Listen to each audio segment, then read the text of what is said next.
Αυτό θα χρησιμοποιηθεί για να βλέπετε τι θα σχεδιάζει ο κ. Καλατράβα. Θα κάνει κάποια σχέδια έτσι σε πραγματικό χρόνο. Καλημέρα σε όλους. Θα με επιτρέψετε δύο-τρία λόγια στα αγγλικά για ευνόητους λόγους. First of all, as head of the department, I would like to welcome our distinguished guest, Dr. Santiago Calatrava, from Thessaloniki, in our university and in our civil engineering department.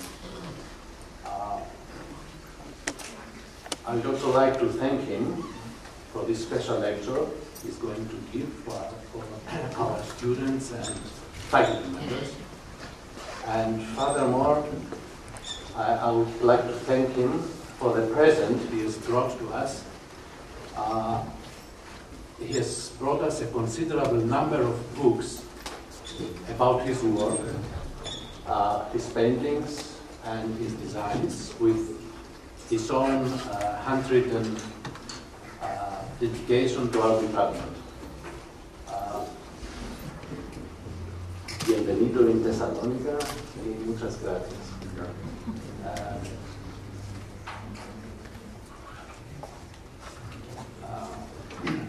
I think we can begin the presentation. Dr. Calatrava will talk for about 30 to 40 minutes, and afterwards he will be kind enough to answer to possible questions from the audience.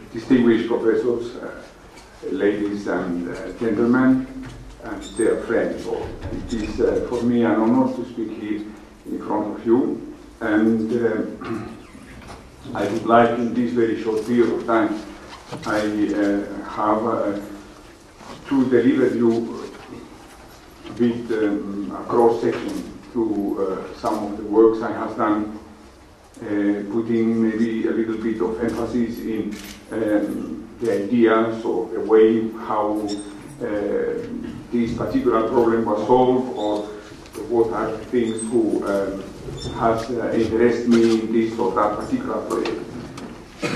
I think that science there will be also a series of questions from you, maybe in the dialogue we can complete and give a more in collaboration, a more let's say a more complete image of this occasion, having the opportunity for me to stay in front of you and for all of us, to stay in dialogue. I have chosen a series of projects. Most of them are recent projects. Sometimes I show also projects that I have done in early phases of my work, just because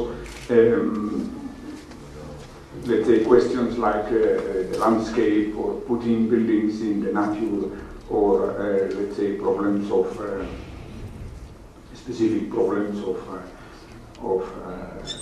let's say movement or in parts of the building are interesting, and I would like also to underline them. At the other side also, let's say if I will say there is a thesis in my presentation, is a very, let's say, it's a very simple one. It is that, let's say, that we build in a natural environment or in an artificial, but in an environment that we need to dignify and trade with a lot of care.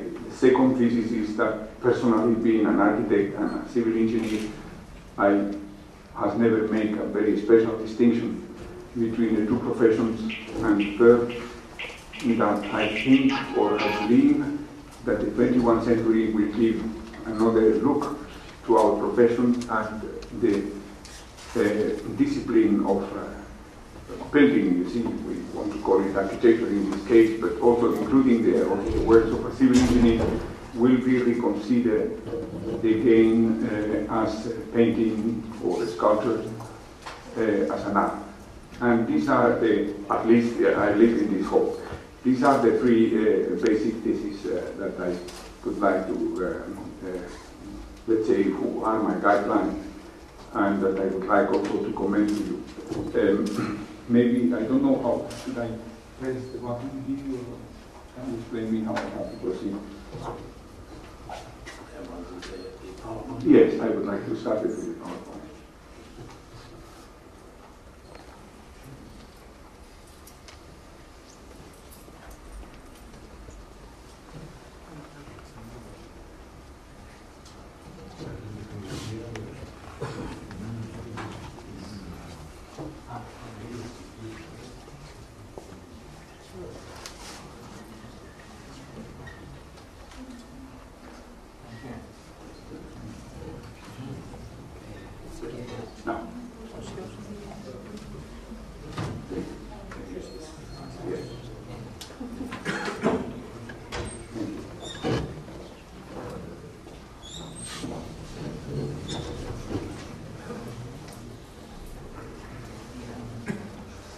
Somebody could help me, you know, to make the first mistake, because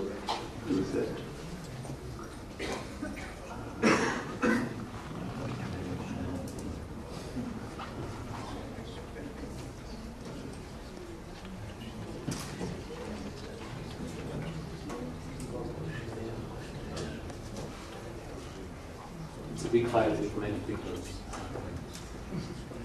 This is a building in Spain. Can we not show the image of this landscape, or is that the maximum we can? Can you see that well? Yes. It is a winery in, or maybe we can tell the line.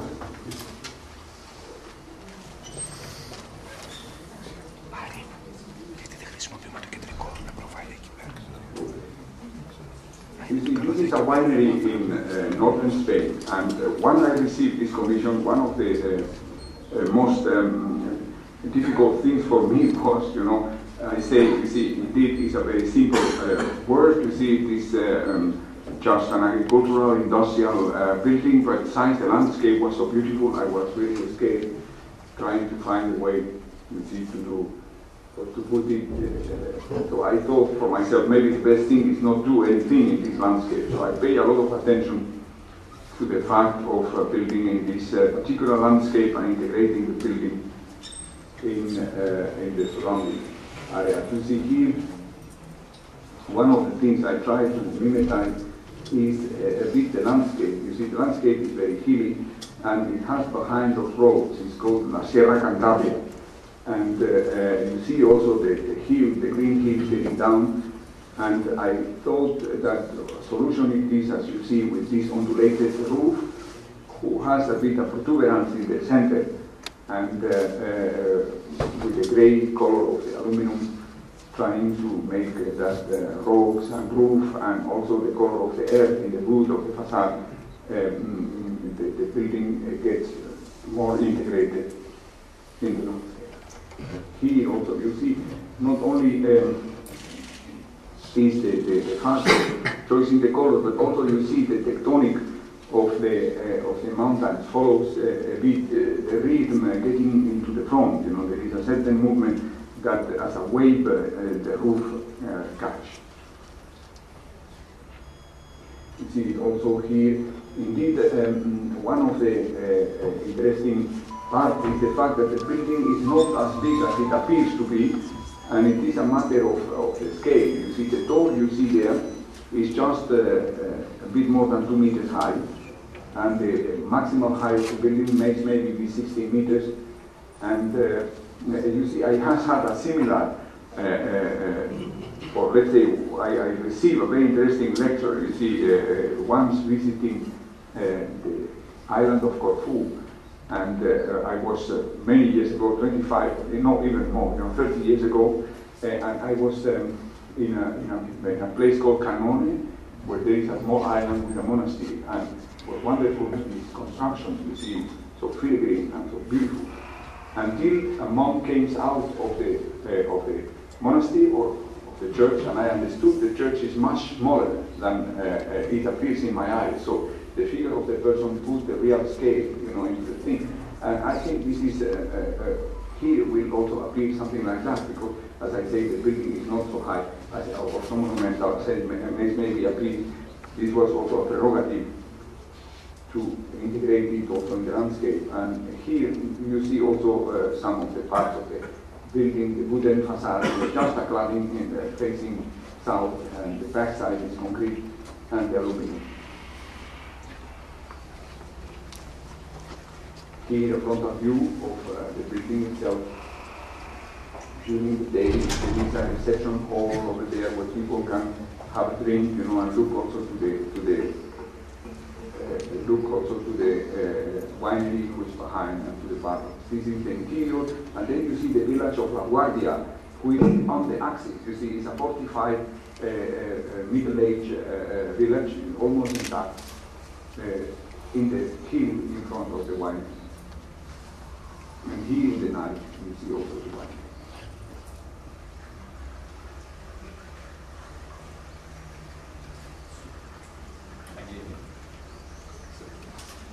There is a problem with the silence, excuse me, because yes. Now, you see, I maybe have to draw something for you in order to explain you. You see, I started in an art school, even when I was rather young. I have been all my life working as a painter and as a sculptor, in a way, in a secret. This is my secret life. I mean, nobody knows that, but I keep doing that almost every day. And I have to say that the approach to the sculpture, particularly in a certain, after having reached a certain maturity, in terms that I was, I have done those things immediately after having studied architecture, after 14 years university studies. And indeed, let's say, even today, you see, my interest is very much centered in the trying to find this link between architecture, civil engineering, or engineering and art. I think it exists a link. When I see this big monument, when I go to see Hagia Sophia, there is no doubt for me when I see the Parthenon, and I think that it was not only Philia, but it was also Tino and Calcrates who have been working. So since there are examples, of the antiquity and even of contemporary architecture who shows that you see buildings of engineers or buildings of architects can move us and can achieve real artistical achievement. So this is, let's say, one of the preoccupations and interests that those days moves me very much. I have here a couple of little bit of paper, and if somebody helps me to switch the machine, I will try to explain to you this sculpture.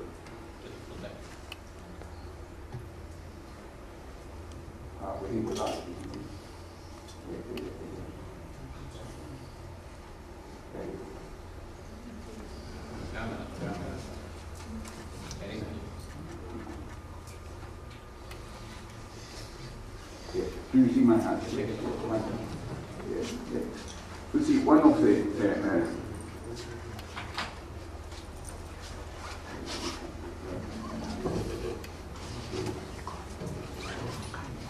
it's okay.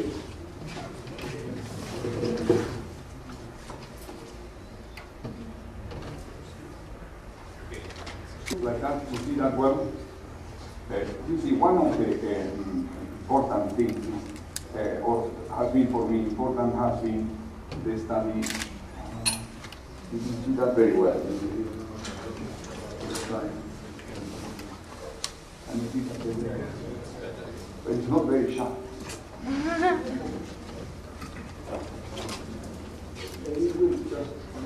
No?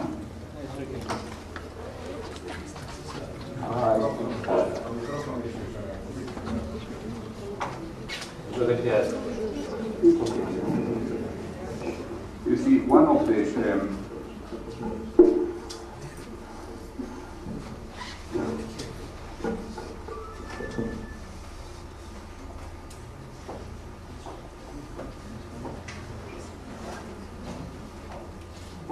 important issues, you see, as a reference is the human body.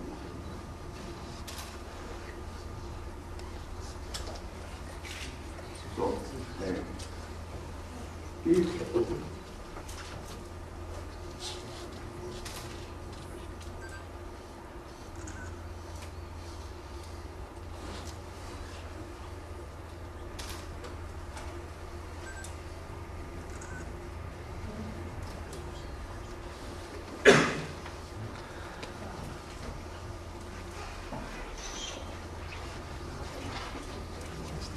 let's say, how we can relate the human body to the architecture.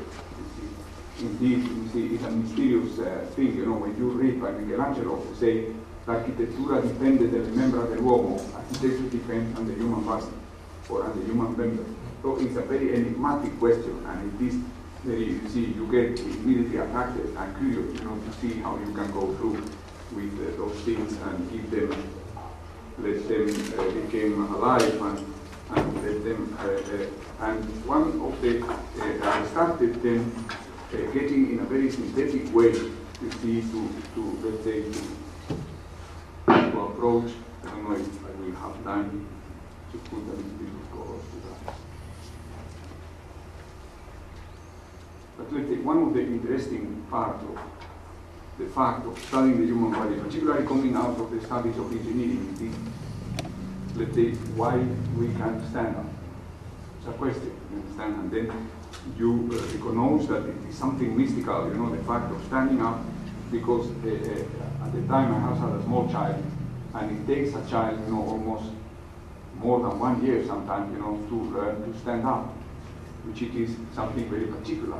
So standing up has to do. So I started at the time getting interested about the way, as I say, how our body, the bones, the vertebral column, you see, makes that, let's say, the body can stand up, and so arriving into making some thoughts about, as I said before, about let's say,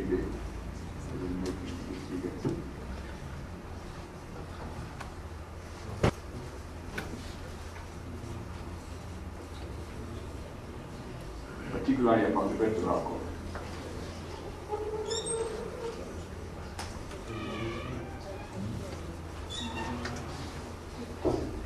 And about the way how the vertebra, you see, has a shape like that, with the apophyses. They are put one over the other, and then controlled by the muscles. They make or they achieve that we can stand. I don't know if you see. Maybe, of course, it's not the approach of a doctor, or it's not the approach of, but it's maybe a little bit the approach of an architect who has studied civil engineering and who is interested in the human body. And so this has, as I say, moved me to look for a way of almost creating statical models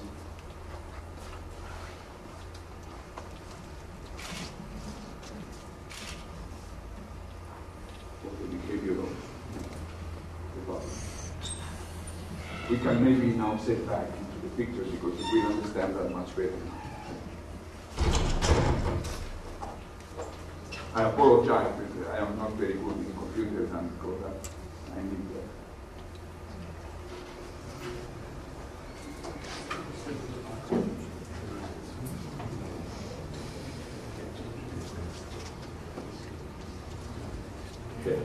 You see, when I describe the vertebrae and the apophyses, and you see imagine, you see the white part, and I mean, this is a twisted body. I mean, I can twist my body, not only stand rigid, as I described before, but I can also turn my body in a vertical move and change of position. This is a photomontage of a building who goes from this principle up. The exoskeleton is in steel, it has a core in concrete, and the relation between the exoskeleton and the core makes it stable. And indeed, you see, without those thoughts, this building will not exist. So it's just to tell you, where, the matter, about design could come.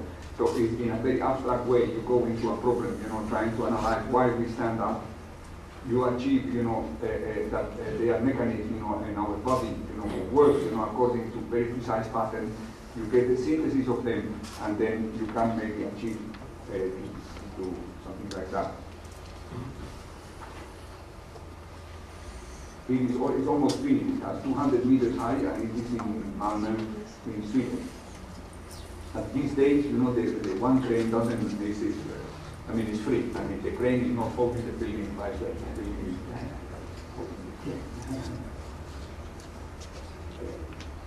It's called, also people call it turning torsos.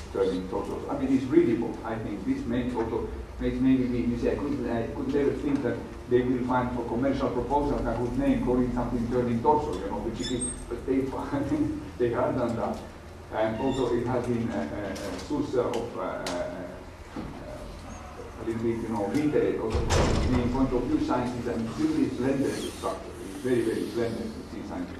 The capacity of the core, also the exoskeleton working as a damping structure, you see, for the moves, and also because the climate in Malmö is very severe. You see the temperature difference are very big, and we are very exposed. You see the Öresund is just there. It's just it's on the border of the water almost, so that the winds are very high. Here you see also the Gothic point of the cathedral looking in from the hotel, and the building rising up on the other side. I will now show you what is an intervention in an old historical building. This is the University of Zurich. This is the campus of the university. And imagine the photograph has been taken from the main building or in front of the main building of the University of Zurich. So, let's say, on the other side of the street, one block apart, is the main building. So we are in the core of the university, and in one of the oldest buildings of the university. Has been was previously ophthalmology faculty, then became the chemistry faculty, and today is the jurisprudence faculty. And I was in charge, which it was a pleasure for me because my wife has studied there, so my son, elder son, and to build the library of the university. And you see the roof we add up in the top is a new construction. I tried to do something very integrated using copper, because copper is also covering the cupola of the university and many other roofs. You see, and the copper became green, you know, which is, and also, as you see, I tried to do a very calm structure outside, completing the shape of the old roofs, because the building in front of us, having more than 100 years, is not part of the first building. It has been added. You know, there are two L's put together, and then over there is the roof of the university, and the roof of the law. This is the library itself. So it was built in a courtyard. So outside you became very little to see except the cupola that you see up in the top. And the students are sitting in those rings. It's a direct access to the books library. So the shelves are just behind the reading tables. It was also, you see, I have been always very much interested on libraries and books. Maybe it's a big part of so it was a real pleasure, you know, working in a so people are, you see, when you enter in the library, for example, you see it like that, you see, so you don't see anybody. Even if they are, it can be more than 800 people sitting, you see there, in the balconies, but you don't see them. I thought it's not a bad idea, because finally the library is, you go into a library to read by yourself, and reading is a linear process that you do with, between yourself and a book. So if you want, it's maybe a meeting place, you know, there are two elevators where people can meet and so on, but it is a very individual place, and so the treatment of the space, let's say, of the first image, then you see people can sit there. Now, you see, I thought, however, it's important that there is communication. So the people sitting in this balcony, they have the lamp at this height, but once they look across, you know, they can make eye contacts with the girl or the boy on the other side, which is also important. So I thought it is, so still it has this kind of relation, but as I say, you see, more than anything else, the idea was to create a very intense space, a very welcoming space, and then you see up in the top in the roof, this is this structure. You see this lid, if you remember the first slide, it was closed. So it can open with the light. So we can control the daily life by a movable structure who is put in the roof who spans from one side to another and screen, you see the glass of the cupola, and delivers a light control inside the light.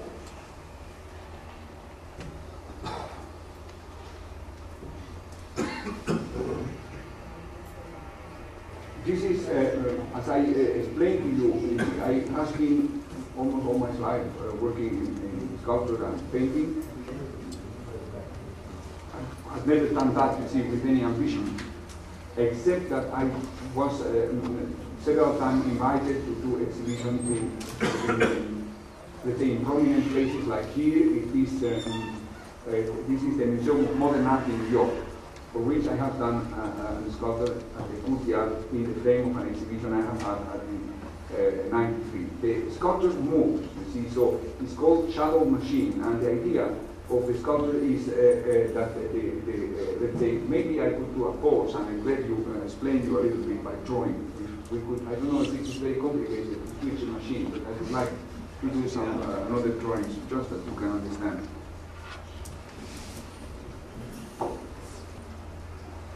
Thank you.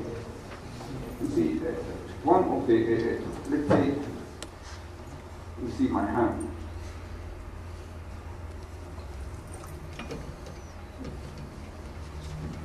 You see, so the idea of the hand, you see, this can generate, you see, this static image, but also it can be a dynamic one. So you could also imagine, you see, the fingers and delivering and moving, you see. So the idea of the sculpture merged very much, you see, from this thought, you see, of two hands, you know, close to each other, you see, that moves in a rhythmic way. Also, it has, however, to do, you see, with the idea of let's say, you think in the branches of a tree, you know, there is a weeping willow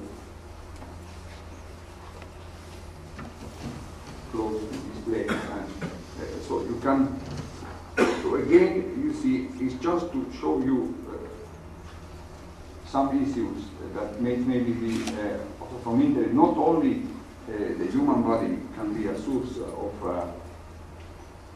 let's say, of interest, but also the way you see why my fingers move. You see, as I described in the beginning.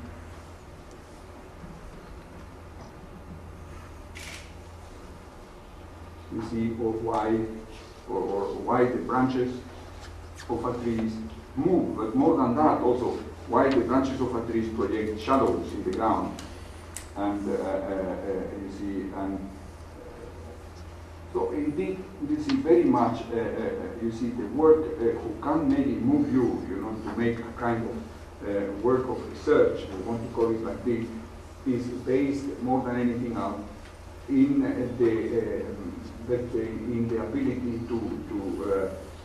to astonish and to be surprised and still to preserve this quality that children has so much. It is to be surprised and to discover continuously your surroundings and your environment, and not get so much introverts that you renounce, you know, to look outside and live in a constant dialogue between yourself and the trees, yourself and your hands, yourself and the face of other people, the eyes of other people, the mouth. I mean, it's like, you see, if you was a musician and you will say you have to hear the birds, you have to hear all the noises, even the noises of the cars in the street, you have to hear the whole time, you have to be attentive, your ears has to be open, you see. So I would recommend, you see, if you are in our profession, not only to hear, which is very important, but also to see and to enjoy seeing and to be alive and thinking that, you see, every circumstance, you know, can be suggestive, you know, and delivers you a sense of approach also because it delivers also a certain serenity to the work, because it makes it understandable and it makes it not enigmatic. It's not a matter, you see, it's not a matter of differential equations, even if they are unbelievable structures of mental power. And so I mean, it's a matter many times of just looking around and astonishing, you know, from a beautiful evening as much as why or whatever you see and feeling with. If we can go ahead now.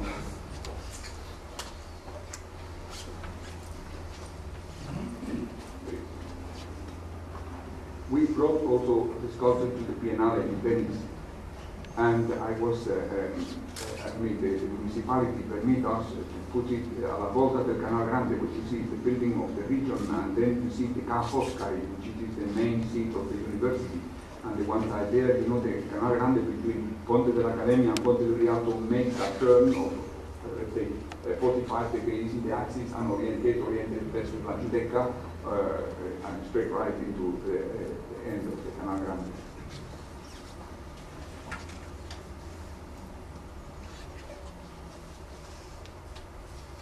Here is also a bridge in Venice. This bridge is under construction. I mean, as I try to say, you see, one thing maybe brings you into the other. You see, the bridge is very shallow. I would like to see to add to the sculpture that the sculpture was, let's say, maybe even disturbed. You know, Venice is this kind of monument that when you approach it, you see, you have to do that in a very humble way. I think also the attitude in this bridge is very similar. You know, even if the span is rather large, according to the scale of the rest of the bridges, you see, is a bridge who has been built after 120 years since the last bridge was built over the Canal Grande. The bridge is under construction now, and it will be finished this year. And as I say, you see, the gesture of making a shallow arc, you see, and looking for an archetypical form of the bridges in Venice is, I didn't want to do any exceptional structure. The opposite, you know, I wanted in a very, let's say, in a very contemporary way, but at the other side, in a very conscious way, you know, approach to the problem of building in Venice, you see, and fitting into the archetypical form of all the arcs that you have in Venice, who are more than 300. And also, however, introduce steel as a construction, working also with glass, even in the painting and the handrail, working also with bronze for the handrail itself, where you touch with your hand, and also working with a white stone called pietra listria, which is the stone with which all the white part of the buildings in Venice have been done. So in a way, you see, it's not a compromise, let's say. It's just a solution. It's a design solution, meditated, not meditated in terms of finding a compromise. You understand? It is just the result of an approach, you see, and an attitude also, as I say, of, on the one side of a tremendous admiration and love for this wonderful city, and at the other side, conscious, you know, from our time, but also, you know, looking to fit into the panorama of those almost, you know, let's say 1,000 years of preaching, you know, who are looking you when you are doing that.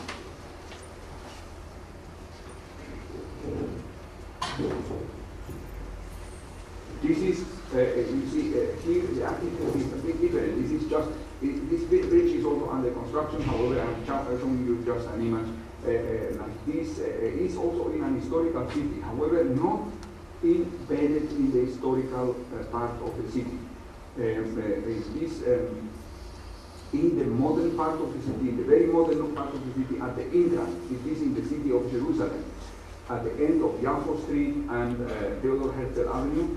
When you end up getting up, you see, into the city, you will arrive and pass through this gate. It is a train for a light railway that they are building along the east-west side of Jerusalem. And for which we thought, you know, there is no reason, you know, to make any other reference, except that we in the embankment, in the plaza, that we are building down below, we are using stone. That's a material.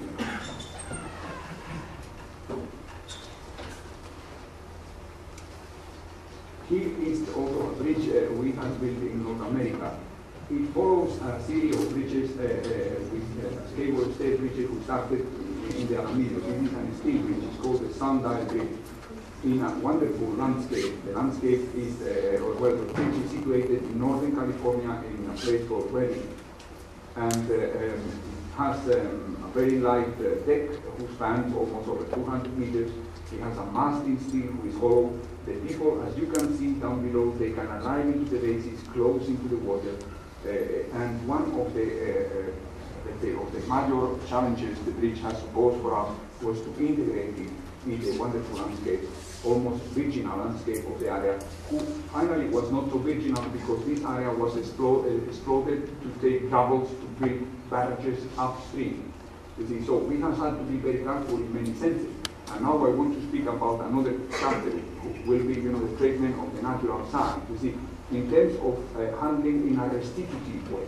Restitutive way means, you see, that we have probably in the 21st century, I hope very much, to change of mentality of the approach to the nature and the natural side as just to put something there who is purely functional and who solves a problem. We have to take care from now on, you see, or let's say our attitude versus nature has to change. Until now, we was conquerors of the nature.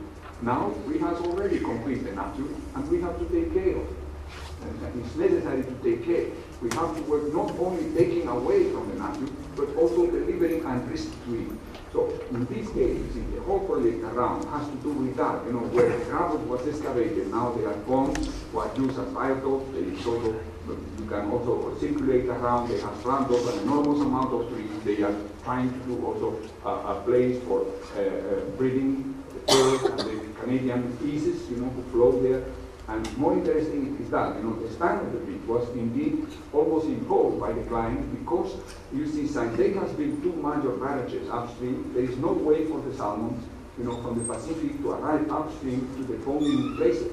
So they started ponding from the barrage into this area. So when you go in the ponding time, when the salmon is full of fishes down below, that you can very well observe from the bridge and from the side. So even, you see, there was not only a problem not putting any support in the riverbed, but also that the river, that the bridge shadow should also not disturb.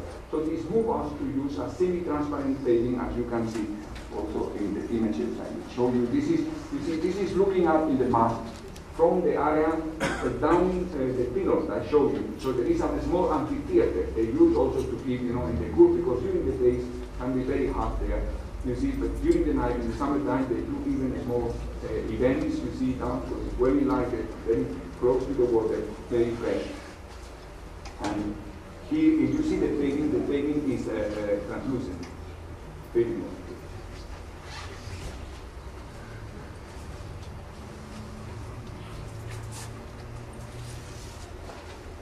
This is also another bridge in a very natural, beautiful natural site. It is in the city of Orléans. You see it's over La Loire. It's a bridge which spans also over more than 200 meters, and it has an inclined arch also, as I say, in a very beautiful untouched landscape. We try to jump over the riverbed only with two supports and go from one side to the other.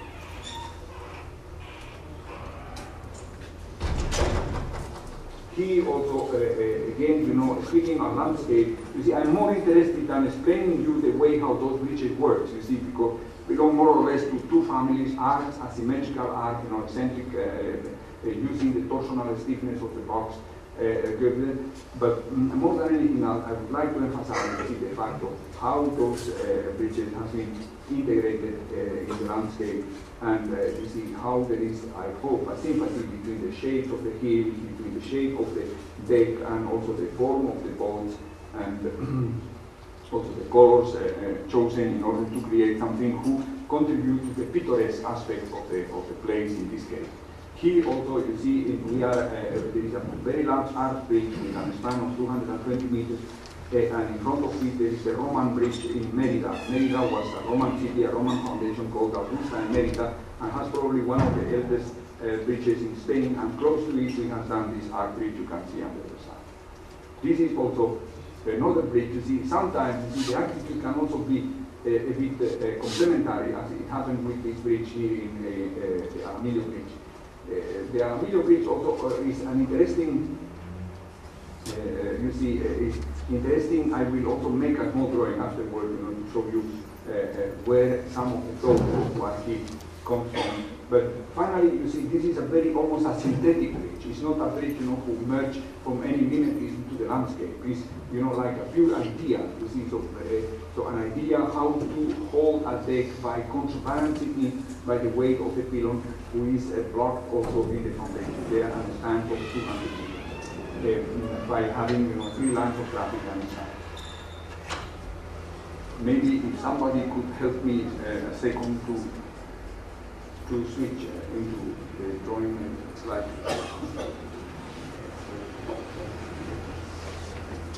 If you remember, one of the principles you see I showed in the beginning was the idea of, I don't know if it's okay for you the speed of the talk, you know, or I am going too slow, or I can also make a short. I don't know if I promise to be brief, but you see, do you remember when we, in one of the first drawings I have done, you see, it was the question of the human body, you see, represented like this.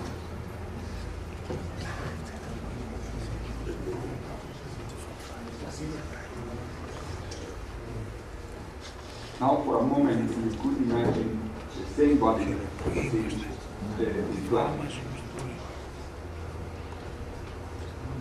I have to show you that maybe in part.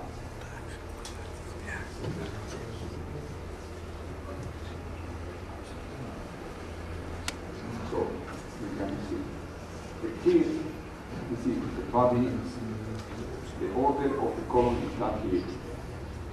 Here.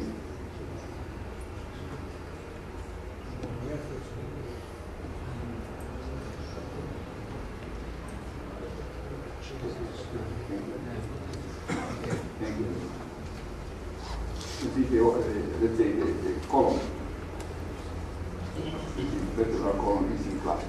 Now you see, indeed, you see, as I described to you, the pattern, you know, was guiding this element here. It was a pattern that could be represented like this.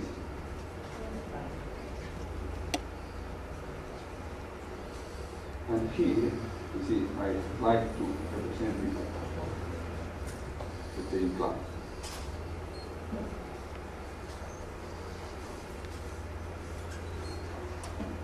And let's say, indeed, you see, what different the two figures is more the dynamic attitude. You see, one may maybe be more hierarchic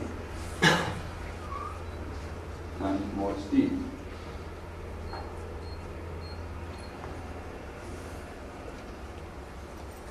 You see, maybe be more hierarchic. The other one, more dynamic. It's like it happens, you know, when you go into the archaeological museum, you can go from the Kuros and Kuroi, from the first era, and you see the Hellenistic period, see, which you see also very well. You see how this transcended, you know, how the movement, you know, is transcendental, you see, to understand the sculpture and to understand, you see, the sense of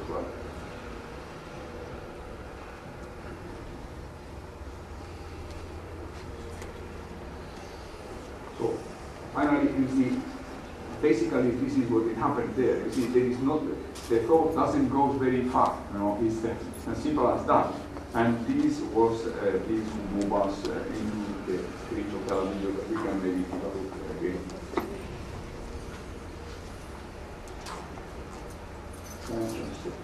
Yes, you see.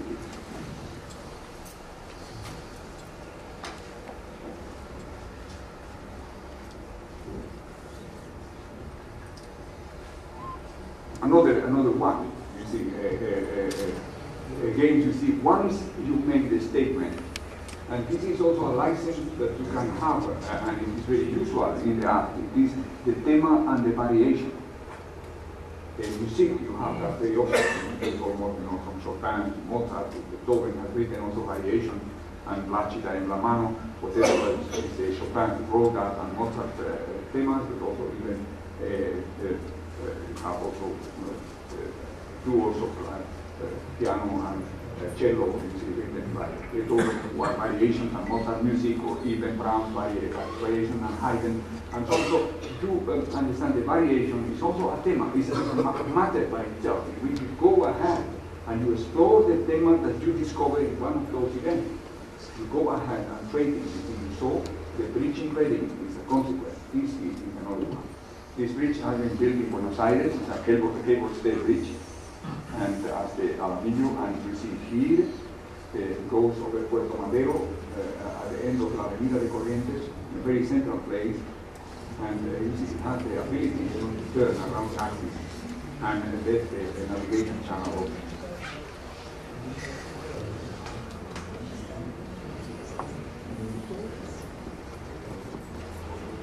Here you will see also that very special MIUC, even very much related to the territory. Again, I think one of the important issues, you see, we have to examine always is the territory.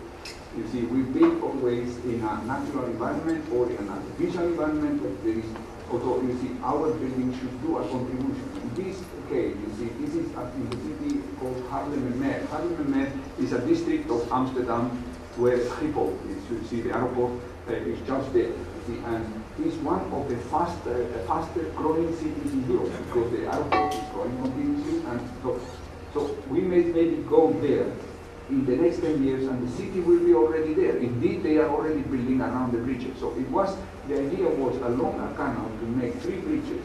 You see them 1, 2, 3, who will recreate centers and will create also an optical continuity in terms of understanding. You see that you see the existence of the canal and the fact that all this area here will become, as I say, with parks and so on, but it will become a city. Or at least this is the planning commission of the city. So we made 3 bridges, different one from each other according to the functional belonging, but belonging also to a family, which is this idea of having a mast, rising up and having, a filigrane cable, to hold the bridges. Some of them, they go far away across the canal. Others are, one is a roundabout, and the other has a flyover. I will show you that the bridge is a flyover of the canal. You see, in which indeed the canal is rather small, but the whole composition of bridges that you have to do delivers, a major work, because it is necessary to put the flyover side. There is a main axis getting across. So we are anchoring the mast in the main axis bridge, and then folding through that, you see the flyover.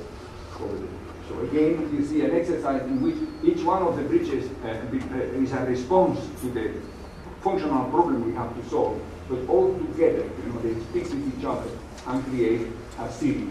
Why a series of bridges? Why we would like to get a similar aspect between the bridges? Because learning from the past in Venice, this is the case. Even in Paris, this is the case. All the bridges in Paris, they look rather similar to each other. You see, even being in different epochs, and they have a kind of familiarity with each other, even if the spans, are different, even sometimes if the materials are different. So it's important also that we understand that the lecture of cities very often goes through the bridges as much as through the buildings. As it's the case in Venice, as it is the case. So again, is my thesis. Is there a difference between the work of the architect who has built the buildings and the architects or the engineer who has built the bridges? Did not for the environment. So it's in a very visible way, I would like to convey to this thesis that there is not a difference between architecture and civil engineering in terms of the result. In terms of the result, we build in a natural environment or in an artificial environment, we make a contribution to this environment, and finally, we will judge not because our diploma or something so abstract like a pure bureaucratic thing, where do you come from Here also another project, you see, that I would like to underline just because one of the goals I have done, being rather, I was not a teenager, you see, it was the United States and the cities in the United States. And you see, it happens to me to get questions to plan to work in the planning of a new highway, urban highway in Dublin. And I thought, that there is something more to do with that. And so I propose, see, by myself, the idea of integrating those accesses better into the river, even taking them a bit away of the berms or of the levees of the river, and even landscaping the river, creating a floodplain with water, to create an area of recreation can also transform the bridges. How important is the intervention of let's say, of this nature can be transcendental for cities. It's very important that we sensibilize to the authorities and to the people that we can do a wonderful museum. We can do a very beautiful museum. If a museum receives, let's say, 2 or 3 million visitors a year, it's a very big museum. And if it receives more than 10 million, it's the Metropolitan Opera Louvre. You see, so what happens? These bridges, maybe receive 300,000 visitors in one day. And after, you see, in 1 month, they have received already 2 million visitors. You see, and after 1 year, they have gone in and scored over 20 million visitors, even 30 and 40 million visitors. So it means also that the image of our cities, goes through the image of our bridges. I mean, it's not something that I'm inviting. If somebody has been in San Francisco, you see, and has seen the Golden Gate, you see, understand that San Francisco will be not the same without the Golden Gate. You understand? And even the art of the 20th century will be poorer without the Golden Gate. So I mean, the thesis, that engineering works can become pieces of art, or that they can illustrate the image of a place, that they can dignify the image of the place, that they can become not only functional tools, but also tools of reconnaissance and proudness of the people living there. You see, there's no doubt. Here, you see another project on which I am very proud, and has been, let's say, this has been one of the most important experiences in my professional career, among others because it permits me to know Greece and to get a little bit closer to the Greek culture. And I say that, in a very modest way. First of all, because I know I am speaking to Greeks, and because I'm also in Greece. But believe me, from all my heart, you see, it has been a tremendous enrichment. Also, it centered my thoughts. It led me at least into it to understand the classics. I keep saying the most important sculpture museum in the world is the archaeological museum in Athens. We discover there not only, the Kouros and Kouroi and the Cycladic art and all those things. You will also discover Brancusi, you will discover Modigliani, you will discover Picasso, you will discover Henry Moore, you will discover everybody. You see, because it is, as I say, many times, it's a recreation against the spirit of the man and the dignity of the person and the image of the body and the faces of the person and expression and all that. This is what art wants to deliver us in the movement of the hands, in the movement of the trees, in the sense of the speed, in the sense the things were existential and get renewed from generation to generation, but are the same. It's like our voice. Our voice is the same today like in the time of the day. We maybe speak by television, but our voice is the same. Our hands are also the same. The dimensions of our hands or arms are the same. So, and this enormous emotion, the pronouncing, thing who has been said 2,000 years ago, has absolute validity, at the same, and you as a man are exploring and touching almost the same interest and trying to feel the same emotion. I think it is all those things, just to make you a small and very clear resume of what I have been receiving here, among also all the human world and all the beauty of your landscapes and your nature. Here are some images. This is the Agora. As I say, we wanted to create a very simple, readable, and precise pattern of understanding. As in a very classical way, as when you look, for example, the plans of the old Byzantine cities, even the plan of this city with the rotunda and the arcs and the fields and the circles, or you look at the plan of Constantinople, also the ancient one. Everything was extremely ordered and beautifully set together, and we call this area Agora. Agora, as you understand, because it was a place of meeting, but it was also a field, to recreate this arc with water, and then also the big plaza outside, and then link the existing installations in a way that they will fit together in a very simple, clear, and understandable way. At the other side, we didn't renounce, however, to introduce contemporary science, this kinetic wall, was spending shadow. You can see that, I think, spending shadow, because it was oriented in a way that during the day with a spend shadow and was recreate very large kinetic sculptures and mark the direction versus the main stadium. here also the main stadium itself with arcs. Some people have been asking me why arcs, you see, and it is, let me tell you, it is my understanding of the Greek architecture, you see, in general, and the traditional architecture in Greece, you see, I would like to underline three aspects who I personally think are substantial. One is the classical aspect. The second is the Byzantine aspect. And the third is the picturesque aspect, who I think are exemplary. If you go to the island, or even in the city, when you go up into the hill, you see those small streets getting down, with small houses painted, one in maybe orange, the other a little bit in blue, and so on, and then facing through into the sea and the horizon. There is, without any doubt, a picturesque characteristic that you can, I don't know any other place in the world that you can find it so regular. Even in Athens, in the most hard part of Athens, you discover this charm of the way how the street finish, or somebody who has put some plants in a corner or something like that. So the picturesque aspect seems to me to be very consubstantial to our culture, or to your culture, as much as I say also our, I think I have also to try to say that. And as much as the idea of the architrave and the column, who characterize the portion and all, who characterize the classic architecture, but also the Byzantine exists. It's enormous, the contribution. You see, the Byzantine is all about arts and Gothic. If you go to Hagia Sophia, it's really breathtaking, in space, you see, with the enormous effort done, at the time, to achieve those work, and continues, into the most modest British churches in whatever.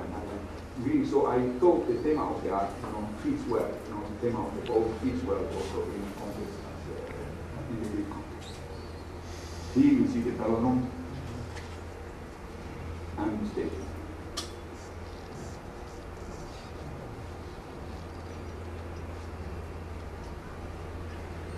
Another larger master plan, it is in my hometown, Valencia. You see, I keep showing you in these three projects, three different master plans. You see,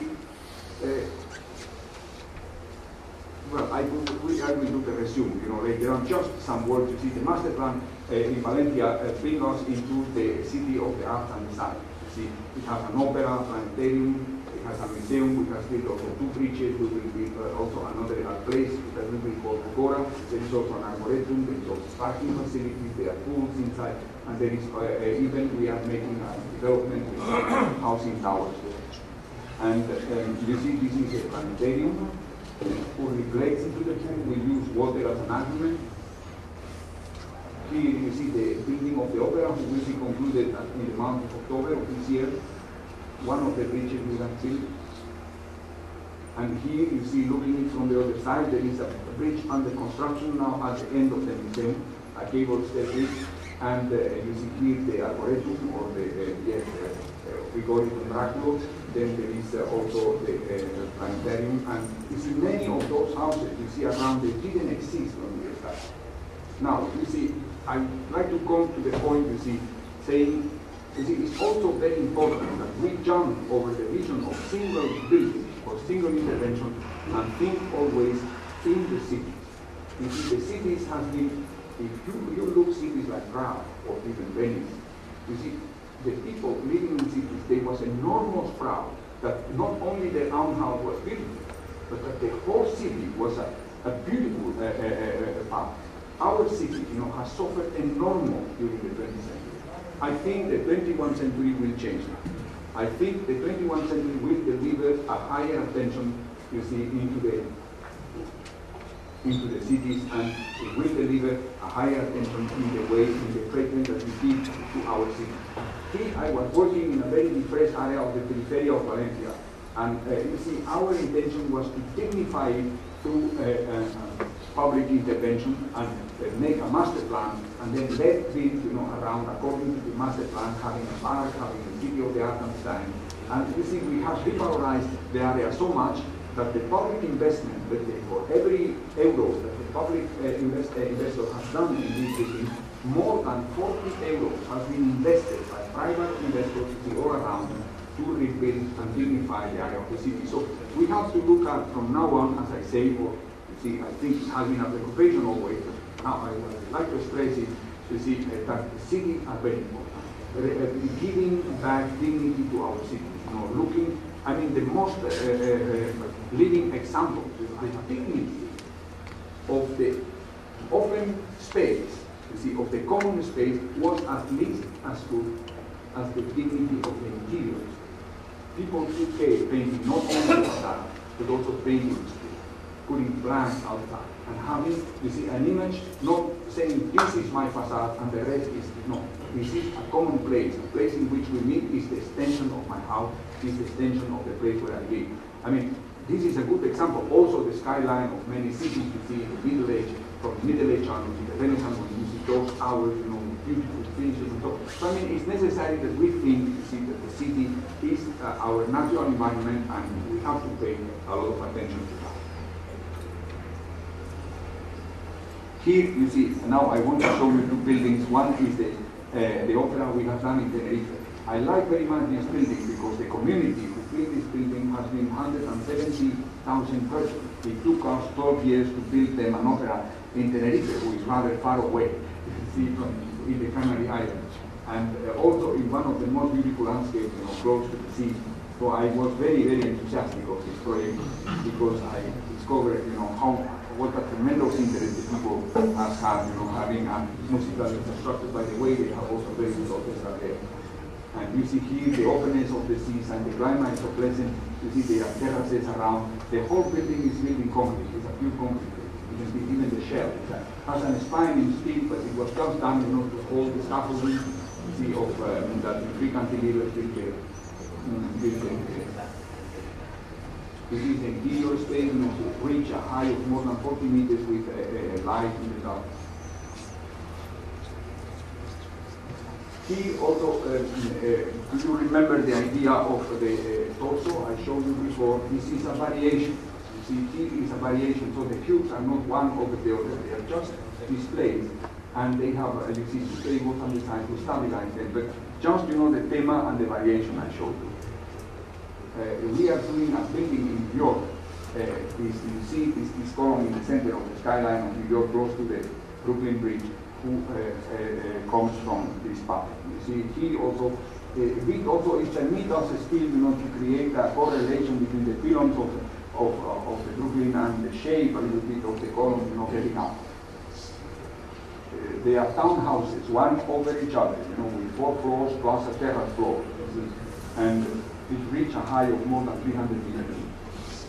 We will, I mean, this seems to be an utopia. It's not. We are doing wind canal tests those days of the building. We are doing the engineering studies of it, and so God will, we will start it still this year.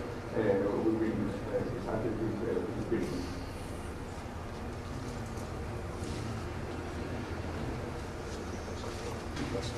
Here also another project for New York, who slowly became a kind of hometown.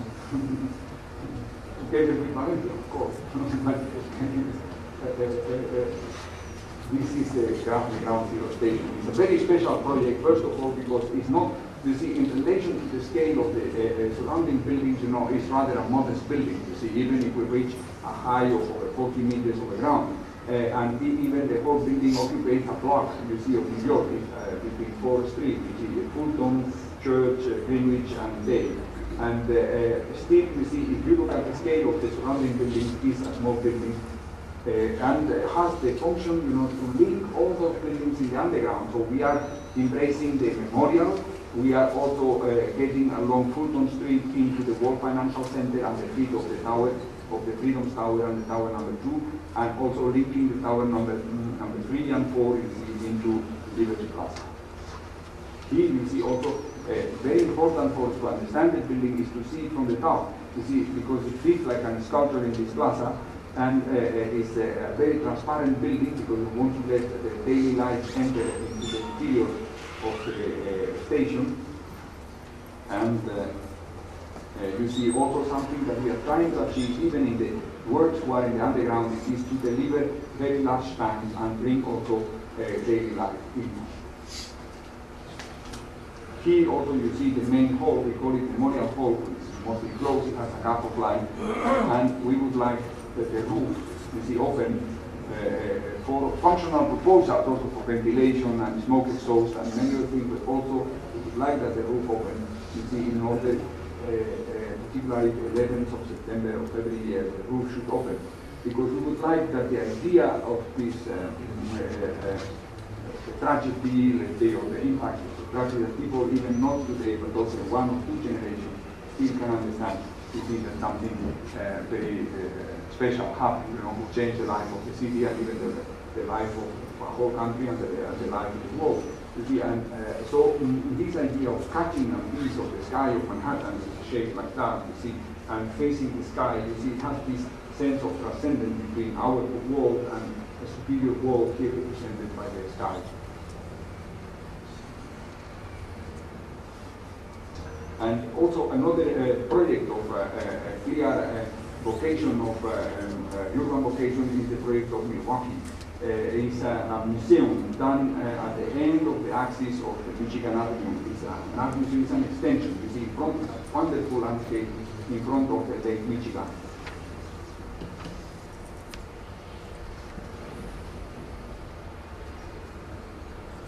You see here, taking advantage of the beautiful colors and the situation, you see the structure is very horizontal. These wings, you know, who can open and close the bridge, linking it from the city between the interior of the spaces.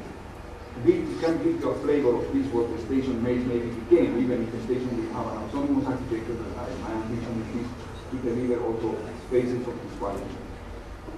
See also the galleria on both sides of the sculpture galleria, thinking one part of the museum, another, and here at the end of the, you see, even interesting the fact of using marble. Marble is delivers a reflection who makes things, you know, as you are walking on the water. This is also the building itself, looking from outside. And here is the building, the roof open.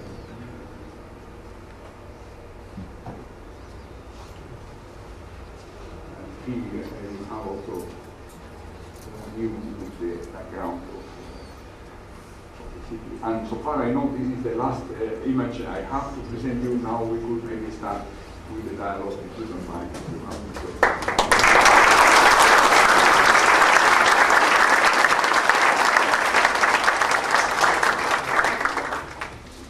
Thank you very much for your inspiring lecture.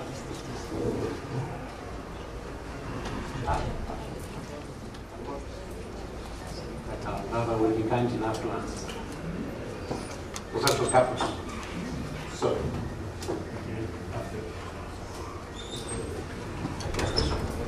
Well, as by now you know very well, having worked in Greece recently, we are a seismic-prone country and we have problems with seismic design. And one of the things which has caused a substantial amount of friction between architects and civil engineers in the past was the configuration of the building. Because as you know very well, civil engineers, we always prefer clear-cut and clearly defined structural systems, symmetric as much as possible and regular as much as possible, while on the other hand, modern or postmodern architecture demands differently.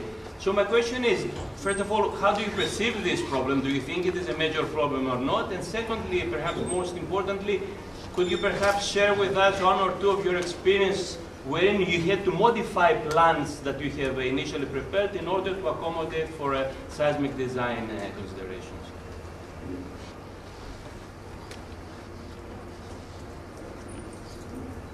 Yes, I started from back to see if I understood well your question.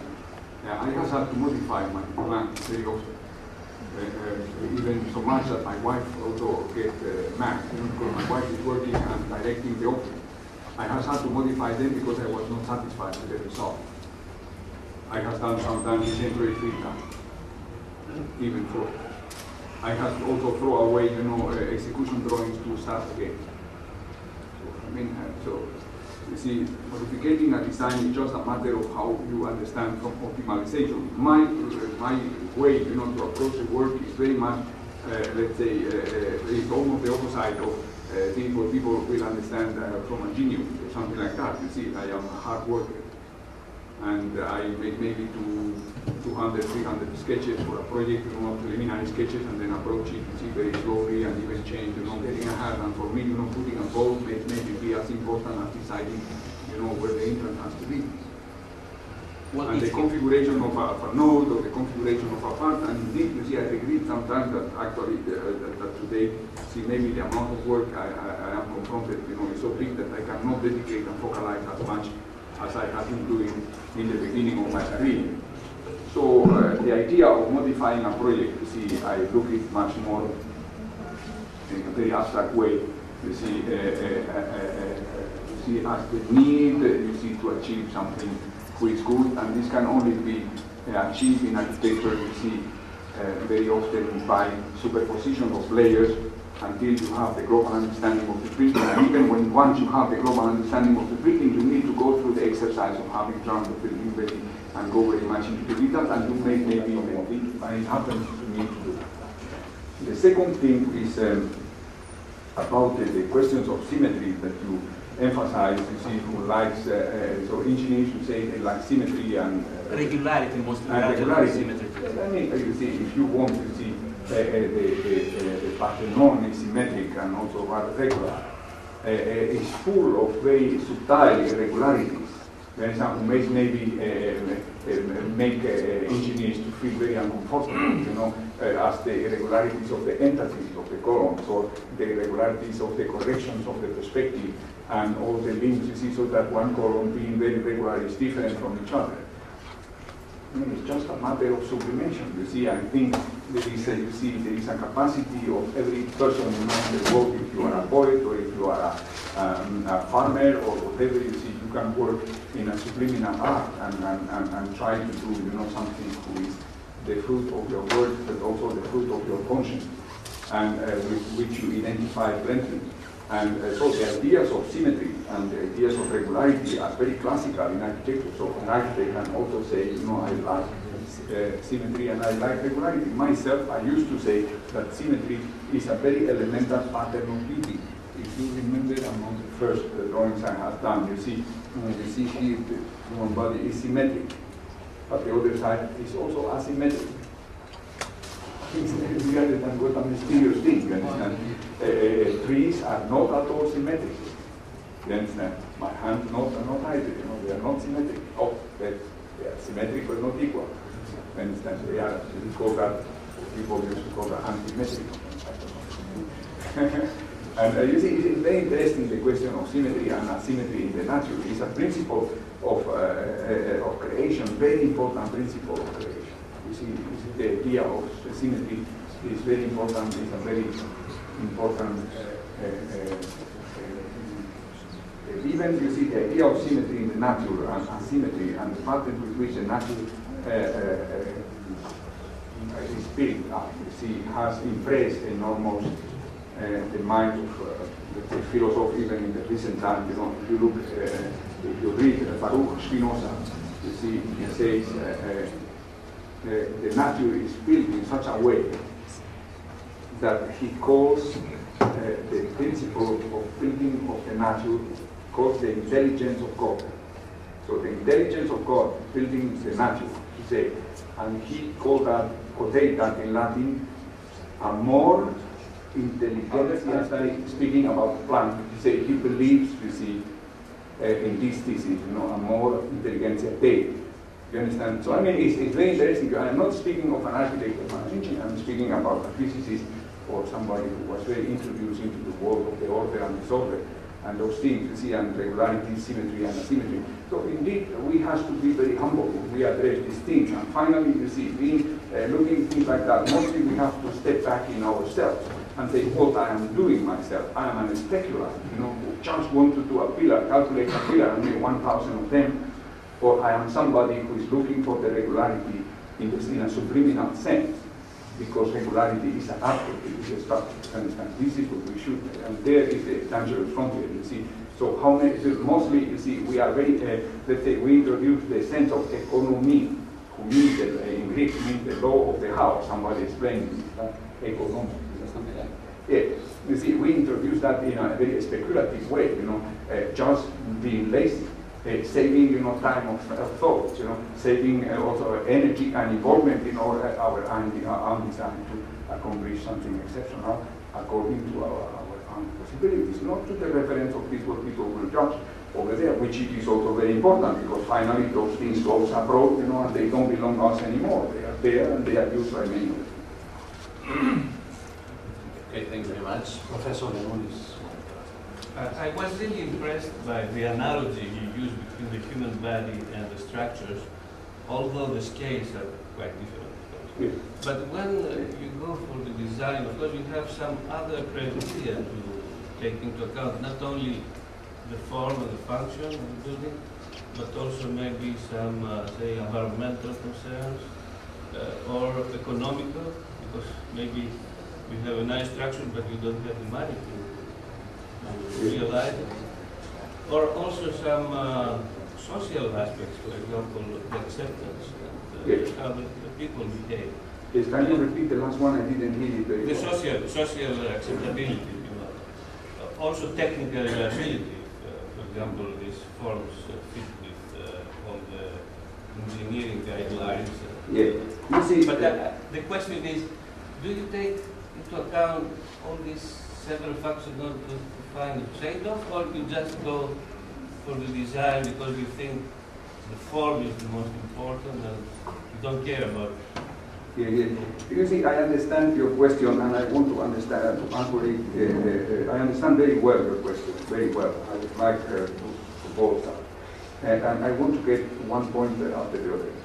I started by the question of economical. All what I have shown here has been built. Somebody has paid for it. Somebody considered it was economical to build it. Of course, it's also part of my job to deliver economical structures, but they have been built. And the winery in La Rioja cost exactly 1,200 million pesetas. It is divided by 200, it is 6 million euros. The stadiums in Athens, you know, the work I have done in the stadiums in Athens, I have seen, I have exposed that in the press, they cost 140 million euros.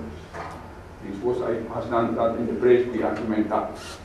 The auditorium in Tenerife, with another auditorium, including 400 places of parking, cost 73 million euros.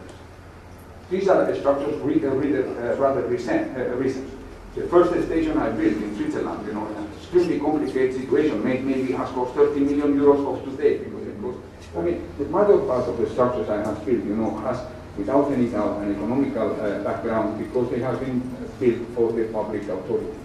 Public authority, if you are in Switzerland, which it is rather a rich country, or in Portugal, where, who is not so rich as Switzerland, you see, has always the same problem.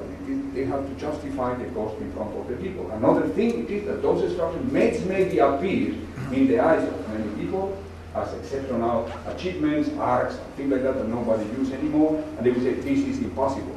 But mostly, you know, the people judge them from their own point of view. You see, not possible, like you done, but somebody else can maybe do that. I keep saying that it is, see, this curiosity I exposed before is fundamental, you know, to stay alive and to go ahead, you know, and to explore new forms. From the point of view of the social aspect, you see, let's say I have been distinguished in the University of Zurich because I built them a library, and the student paper, you know, wrote also very good about my work. I think also in all my modesty, I'm not, because it's not only my work, it's the work of my client, the Ministry of Culture, the State of Greece, and there's many people who works me, but I think in all modesty we have done also a positive contribution to the image of Greece and the social image of Greece, you know, to the world with the achievement we have done in the Olympic Games, at least, you know, judging from the good press.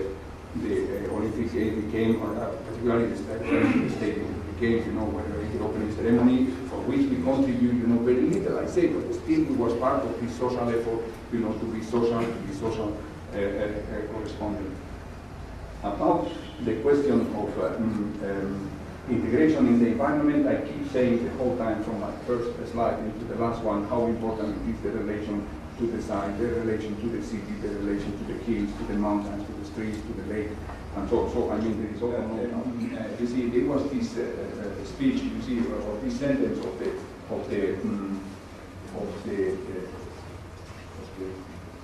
see, very common, you know, form follows function. Form follows function. And many other things also. Many other things, not only function. You understand? My hands are functional.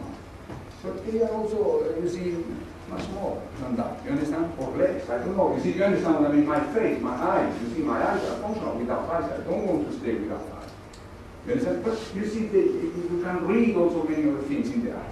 I mean, finally, you see, this is the beauty of the comparison of architecture with the human body, because you humanize architecture. You humanize architecture, and now I came to the question that you put in the center, which is the question of the scale, what I think is very important, in my opinion. Is a constant, is a classic understanding and contact about this idea, which I believe this is my credo. You understand? My credo is, you see, first of all, you see, I am a humble servant of the humanity. I am a humble servant of the people. You see, I don't do architecture, you see, thinking that people has, you see, to spread, I mean, trying to spread, you see, let's say, human ideas, you know, certain sense of transcendence, you see, in terms of giving the people tools through which they can live better in more hygienical conditions, they can study better, they can become better persons if possible. Very much. Professor Mouchiopoulos. I was impressed to see the number of dimensions in your work. And from the perspective of a mechanical engineer, I would like to add two more, which we did not discuss yet. The first has to do with the need to have turning bridges and opening ceilings. You mentioned quite a lot of things where you need mechanisms, and I wanted to ask you, what about the constraints from these mechanisms as regards your work? Or are you even motivating mechanical engineers to create new ideas for allowing you to implement new things? And the second, of course, going in this direction, linking this question to what my previous colleague asked, is what about energy? I mean, some of your large buildings certainly have high demands of energy. Are you also somehow dealing with the issue of how to rationalize the use of energy? Are you involving mechanical engineers in that type of work, which might even be also very important in view of the changing times? Yes, you see, I can't really answer, you know, very synthetically why. Imagine, for example, elevators in the building that are moving up and down the for kilometers and kilometers. They are motorized. You see, people are hanging on a cable and they are getting accompanied. So, I mean, it was necessary to start with this idea. They need also revision. They need revision to be maintenance, maybe once or two a year. You see, if you have a lot of elevators, then you have even a center from which you can control them. But I mean, it's not that because you are putting an elevator in a house, you are doing something exceptional. And as I say, you know, the motor of an elevator achieves, you know, hundreds, even thousands of kilometers a year, you see. And this is, so I think, you know, those elements to move, usually they need motors, you see, electric motors or mostly hydraulic ones, but very resistant and very robust. And you use hydraulics also for lorries and many other things, and then even, you know, about if they are reliable or not. You see, many of the security elements that we have in a house are also related to motor. For example, you see, how we call Brandabschnitte is called in German. You know, when you divide, you know, sectorizing a house, you see, or a building or a parking, you know, sometimes, you know, those who have to move in a certain moment once the alarm goes on. So, I mean, we are living in a world, you see, in which you see the use of motorized elements and mechanical, semi-mechanical elements is very common. Then about the question of the energy, you see, I would like to say that again, you know, the answer is the same than before. You see, I have been working 90% of the time for the box, so we can work with layers and with a temperature gradient, sometimes in the vertical of 10 degrees in the same space, avoiding also condensing the glass in the upper part of the building, and still, you know, working with a very, as I said before, you know, with a very conscious, I'm speaking, for example, of the station in Lyon, or the station in Liège, which we are working. those days. So I mean, I don't want to go also very deep in this matter. You know, for example, the roof, the glass roof you saw in New York. One of the reasons of the opening is maybe also could be, you know, to avoid the greenhouse effect. But also it's interesting to see that the surface of the roof, you know, is just a small part in relation to the overall surface. So we have an extremely energy conserved building because even for security reasons the slabs are enormous. You understand? I mean, the slabs on the street, so we have an insulation coefficient very, very high. And the relation of the footprint of the glass cupola in relation to the overall surface of the station is maybe, let's say, only 10%. So in other buildings, you see, we are using, of course, adequate glazing and also screening of the glass and ventilation. Always very conscious about the question of the energy because it is a cost question and global issue. You see, I have to say I've never worked with solar panels or I would like to work. You understand what I mean? But I've never received the 100% ecological understanding of energy economy. You see, it's very difficult to implement in a building like a station or something like that. But at least, you know, we try to fit into the patterns with this environmental asset that we have to submit, you know, in every building we do for the publications that we work for. Thank you very much. Many people visit Athens just to see the Parthenon. So, which implies that there is a wave of tourism towards Athens because of the Parthenon. Are there any indications or even documentation where people are attracted to cities because of your designs, just to see your designs? No, I don't think it is. You see, mostly you see the idea of let's say, for example, the bodegas I showed you, see the winery, is in a remote place in La Rioja, very beautiful one, remote place. Even Milwaukee, you see, is a small city in the United States. So I think when you go to a building like that, to mostly, let's say the case of Milwaukee, you think very much, what was for me a unique experience is the enthusiasm of the community, you see, of getting something new. So you think much more in the users on place that about, you see, the fact of creating an enormous impact, you see, in the architecture or something. Even you concentrate only in the building itself, in the quality of the building, and doing the best you can. I have never worked, you see, making an a priori of making something enormous, you see, and then hoping, you know, many people will come there, because it's not the case. Even the opera in Tenerife, you see, the opera in Tenerife is a very interesting mechanism. What it happened, you know, there are two islands, you see, one close to the other, La Palma and Tenerife, and La Palma started making a music auditoria, done by a very good colleague, you see, and the people in Tenerife, they wanted just to have the same thing, or even better, if they could, you understand, because, so this thing was, I mean, for me, you see, I was a good friend of my colleague, you understand? I mean, I will never think, you know, doing something necessarily, you know, being a provocation, but you see that sometimes, you see, in the life of the people, it plays an enormous role, the sense of neighborhood, also the sense of nostalgia of Europe, you know, being almost, you know, in front of the Sahel area, you see, but, you know, having a tremendous nostalgia of things that happens in Europe, culturally and so on.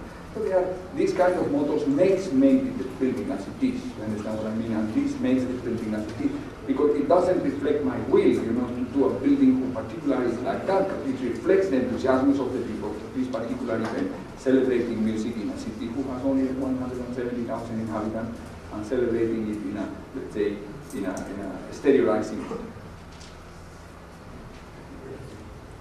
Any further questions? Professor Mann. This is just an observation. It seems most of your large buildings are white in color. White, yes. White. Is there a specific reason for this preference? No, I think here in Greece it should not surprise, something like that. It's okay. But you see, what it happens is that, you see, my school, you see, my personal school, or my personal approach, you see, to these things has been always, you know, to let the natural character of the material. So the concrete you saw in Tenerife is white concrete, done with the black aggregates of the island. So we took white cement and mixed it with the black sand and delivered, you know, So it's rather a beige broken in black. You know, it's a very funny color. You know what you get. You see, it's not gray. The station in Stade was gray. You know, working in Lyon, there was a company called Lafarge, who is a famous cement fabricator not far away from Lyon, in the area of Grenoble. You see, who provide the cement, and they could do a good deal, you know, to get white cement. They are able to do white cement, which in Switzerland is not the case. I mean, let's say also, if you use granite in the paving, you know, it's granite, you see, or whatever, or stone. What happens when you use steel is a problem, you know, because you have to coat it. You see, you have to coat it, you have to put a color. So since there, you see, I have been sometimes coating the steel in black, you see, or anthracite black, or even blue black almost, but also doing it in white. It happened to me that many of the buildings that I showed to you are in Spain, are in South Spain, and white is as, let's say, it's not the case in Milwaukee. You see, in Milwaukee, indeed, the building, you see, we were building close to a building of another architect called Saarinen. You see, Aero and Ariel. Ariel started the building white, and his son Aero concluded the War Memorial. And the War Memorial is all done in gray and brown, even black. So it's, and also it's a building which rather has a cross-forming plan. You see, a cross-forming plan cantilevering, and it has a very massive aspect, let's say. It's so very solemn and a bit, you know, say, in a way, dramatic aspect. You see, science. I had to build the museum attached to it. I wanted almost to work in complementarity. So I make a gesture with this. I went just one block apart and put my building, if the War Memorial is at the end of Mason Street, I put it at the end of Wisconsin Avenue, which by the case is the main axis of the city. Then I create also a bridge like in the War Memorial, and then I put a very shallow building down below and paint it in white. I was a bit mimetizing, you see, the horizontality of the horizon of the lake, and at the other side, with the white, you see, what you have is you create a tremendous sympathy with other colors, because the white reflects. So in the sunset, and some of the slides show that, you see, I don't know, because but the quality of the slides there was, but you know, you even became rosa colors, you see, and for me it was also very important, this atmospheric aspect. So far, the people in Milwaukee used to say, if you don't like the weather in Milwaukee, just wait 10 minutes because it will change. So it's a very continuous changing weather. So it's a very atmospheric path. And I wanted to do a building which is very sympathetic with this character, and also, let's say, not in contradiction, but in complementation to the War Memorial, which is the next cultural building put in front of the I have to ask you a two-part question. First part, do computers play a role in the conception of your structures? And the second part, do computers help you revise your structural response understanding?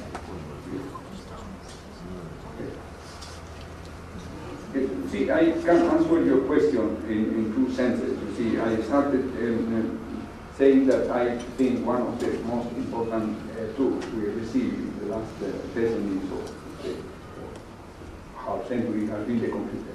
The computer has changed our lives, and particularly the profession of civil engineering is almost affected by the computer, in terms that I remember, since I was a student in the transition time, you know, I remember calculating structures by hand, making cross or making, trying to solve matrix and making versions of matrix, to diagonalize them or whatever, you see. And it took a hell of a time, and it was also very risky because you could very easily make a fault, you know, let's say.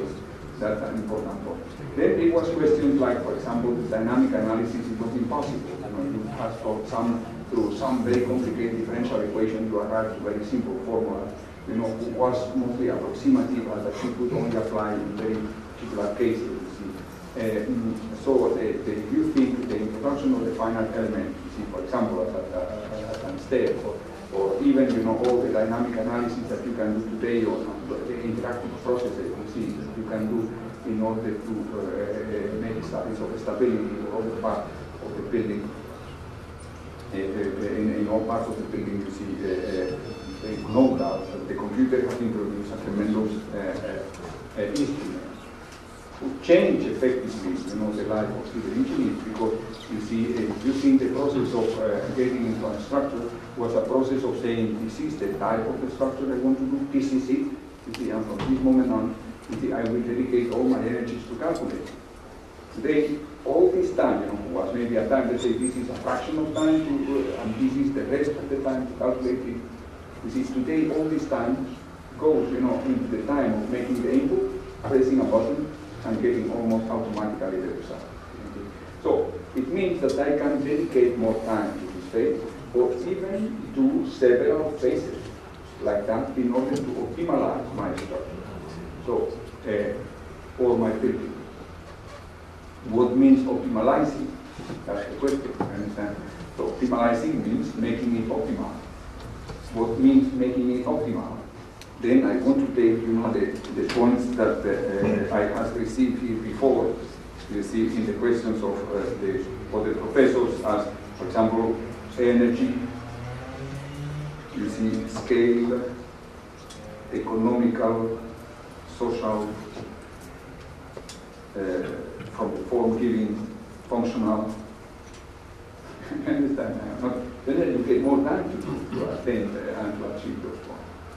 Because, you see, this very long process, very risky process, you understand, in which you need also a lot of energy and a lot of manpower, can be today put more.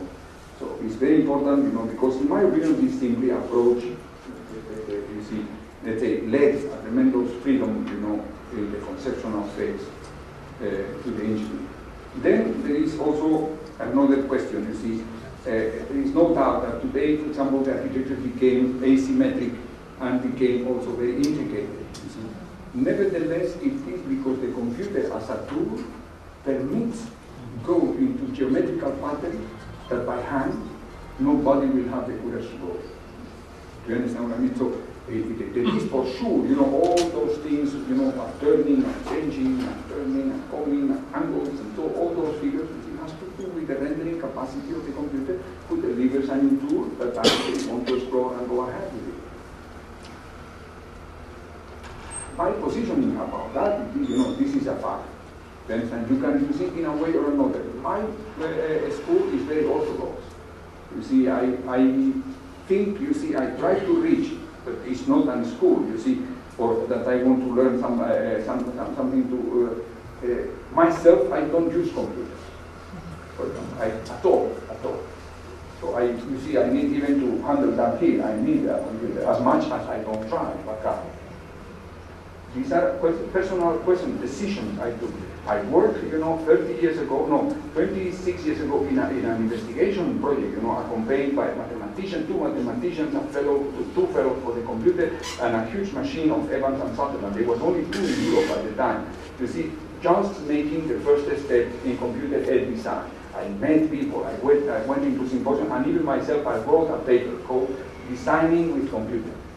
Because I was the kind of testing animal, you understand? So I was putting, we want to turn the thing, we want to extrude it, we want to push it, in order to achieve something, you understand? So I was challenging them, Then I got this thought, it's too much, you understand? It's a tremendous work, it's much easier, to just cultivate the gesture.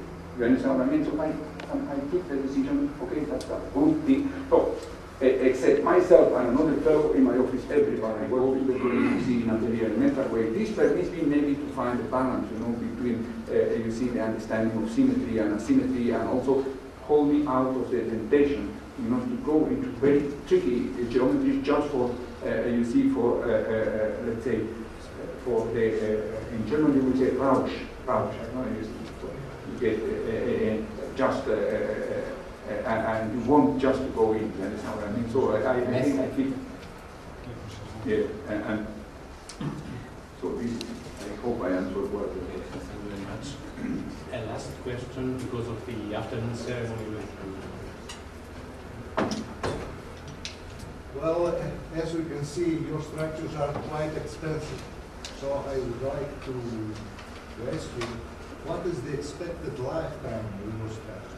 Will you take any specific measures concerning the durability of especially RC structures? Yeah, I want to contradict you. My structures are not expensive. And I want to underline that very much. And I'm ready, you know, in a private to demonstrate this. I also enunciate here some costs. So please don't believe my structures are expensive, because they are not, and they have been all paid. You see, and nobody went bankrupt, you know, working. And even more than that, I keep working. You see, I have worked. I'm building, I think, my 8th station, you know, railway station, or 9th railway station. You see, there is not a more networked world than the world of the trains.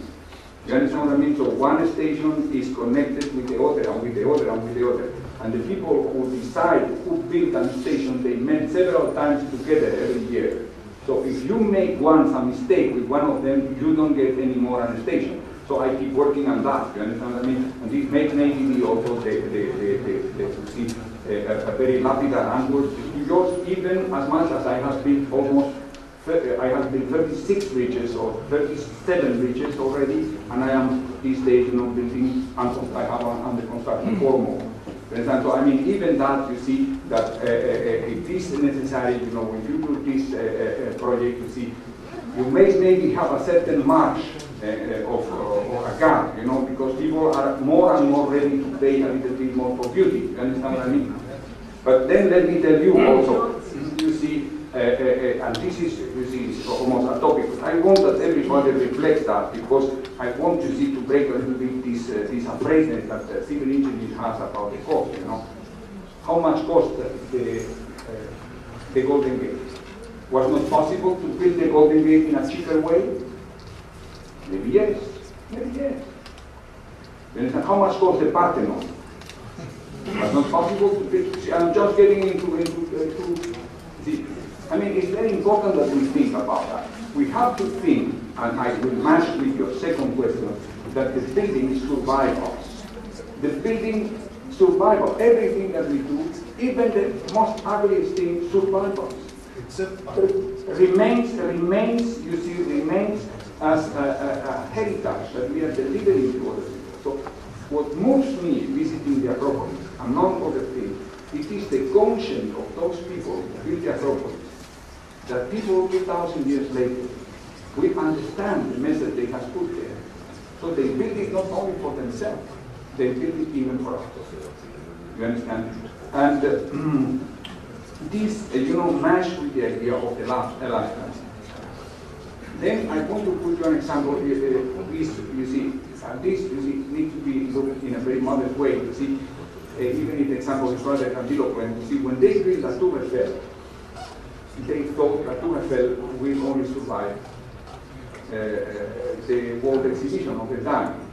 And now the Tour Eiffel, I think, has celebrated 125 years, or at least more than 100 years. I mean, you see, the Tour Eiffel is imagined now by the Tour Eiffel. So people will continue maintaining the Tour Eiffel. What is the handicap of Tour Eiffel? You see, it has been built in iron, you see, and iron needs maintenance, much as the Golden Gate needs also maintenance, as much as the George Washington Bridge.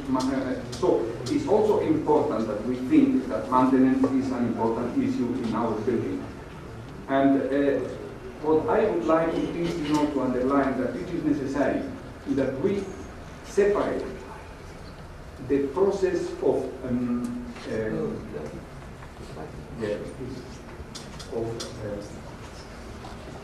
maybe it's amortizement, paying back, the amortizement of a building from the mortgage interest. You understand? So there are people who maybe make an investment, in a fabric and say, I invest 5 million. This building has to be paid, you see, in the time, you see, that otherwise, will deliver me so much money if I put it in the bank. This is an idea. But for sure was not the idea of the fellows who built the Parthenon. You understand what I mean? Not either those who built the beautiful houses in Athens that you can see. You see who remains, from a period in which, and mostly, what you get surprised, it is that those things have many times, been built, you see, in an epoch in which people was not in the richest period of a society. And also, mostly you get surprised that getting into humble, let's say, I remember getting into the Greek island. You see, at the time, visiting the Greek island, I was conscious. The people I'm meeting are not the richest people in the world, but for me, they was living in the most beautiful houses in the world. You understand? They had a sense of dignity, a sense of beauty, and putting those colors. Why they paint the things in blue? You understand what I mean? Or why they paint the houses in white, or things like that. So it's very important, you see, that we find the balance. You see, about the question of finding the real value of our built environment. This will make us maybe at the one side more humble, and at the other side also more conscious that the fact that we will be judged, you see, from the next generation in a very rigorous way, because they will inherit an environment that we have built, and with them they have to build also. And you see, if you look at what has happened, with housing projects, in many places, they are putting dynamite, and turning them down, because they are simply impossible to live in them. You see, it's very important that we think, that it is always necessary to give not only a value, but an add value, you understand, who is related not only to the poor functional tool of having a roof over my head or getting, but also, who is regarding, the person and try to dignify the person and try to deliver to the person a more, let's say, a more appropriate environment. Okay, time is running out. Let me ask a final question, very simple. We are here in the civil engineering department, and it is a fact that you spend more time studying civil engineering than architecture or art. So I would like to ask you, do you feel more like a civil engineer or an architect? How do you think about it? How do you think? You see, I understand.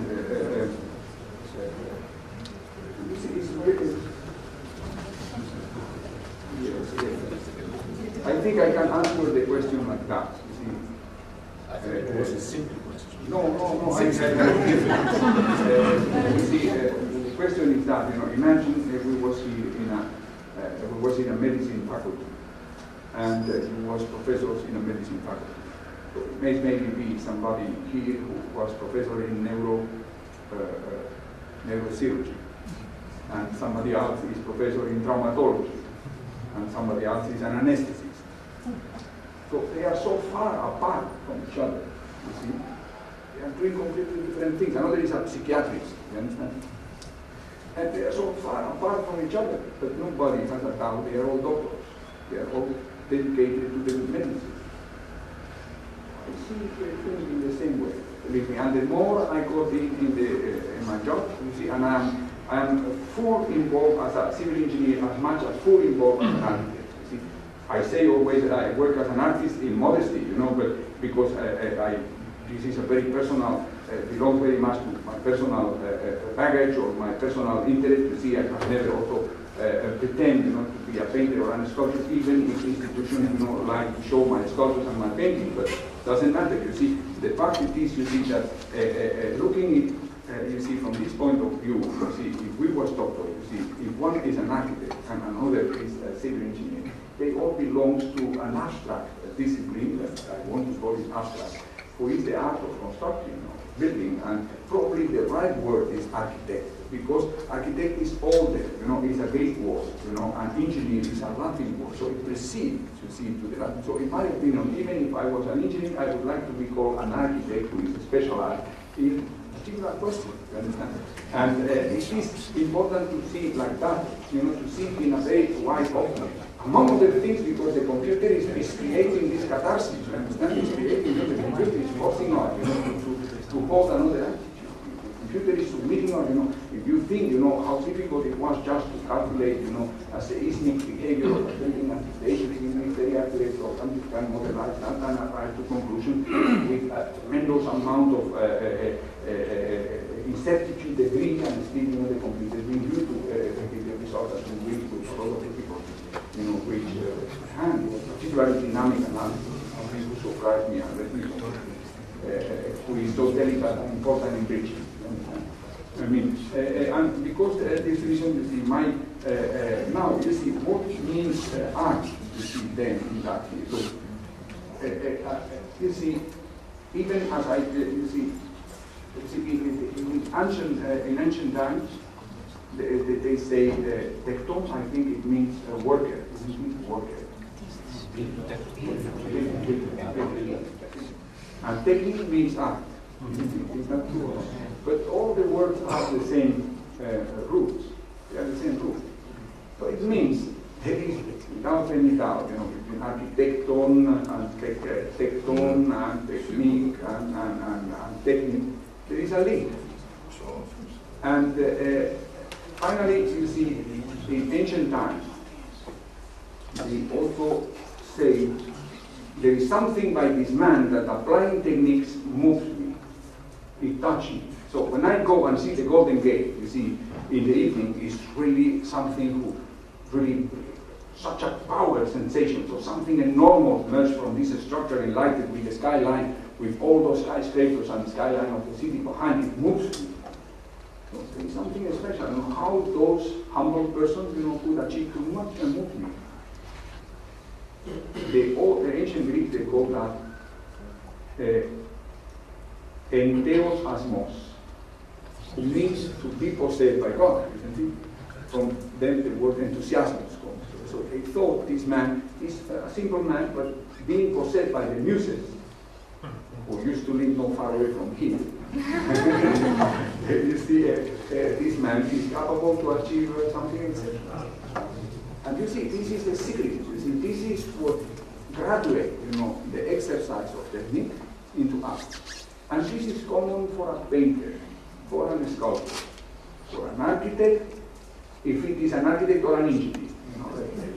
You understand? And this is, in my opinion, the secret, or at least a key, to understand the situation.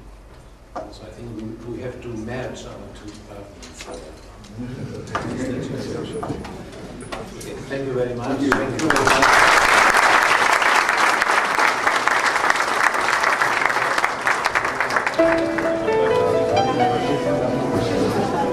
much.